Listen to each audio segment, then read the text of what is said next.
నేరుగా కస్టమర్స్ కి అమ్ముకునే విధంగా వీళ్ళందరూ తయారీదారులు ఎవరైతే ఉంటారో హస్తకళల్లో వాళ్ళందరినీ నేరుగా అమ్ముకునే ప్రయత్నంలో భాగంగా గత 20 సంవత్సరాలుగా ఇలా చేసుకుంటూ వస్తున్నారు వినోద్ గారు.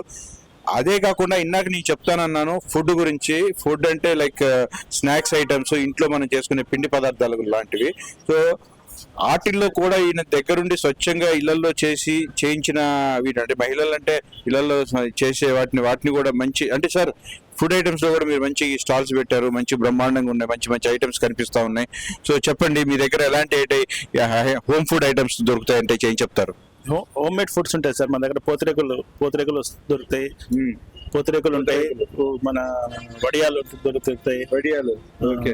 అవి నేను ఇందాక ఆలు చిప్స్ అనుకున్నా సార్. చూడండి సార్ వడియాలు అవి వడియాలని ఆలు చిప్స్ స్టైల్లో చేశారు. వడియాలు అవి ఇంకా ఆల్ టైప్స్ ఆఫ్ మురుకుల్స్ అన్ని, బూందీ అని, బనానా చిప్స్. సో ఇవన్నీ కూడా హోమ్ మేడ్ అండి, ఇంట్లో తయారు చేసిన స్వచ్ఛమైన ఇంటిలో చేసిన పిండి వంటలు. Okay nice. సో వీటిని కూడా ఆయన మంచిగా ఆదరిస్తున్నారు, తీసుకొస్తున్నారు. 20 సంవత్సరాలుగా చేస్తున్నారు. వినోద్ గారు వెరీ నైస్ అండి. మీరు ఇలానే హస్తకళల్ని ప్రోత్సహించండి. సో ఇలా ముందుకు తీసుకెళ్ళండి. ఎప్పుడు ఎగ్జిబిషన్స్ పెట్టినా మా వంతుగా మా సహకారం కళాకారులకి హస్తకళలకి మేము ముందుండి ప్రోత్సహిస్తూనే ఉంటాం. Thank you. ఓకే అండి, చూశారు కదా.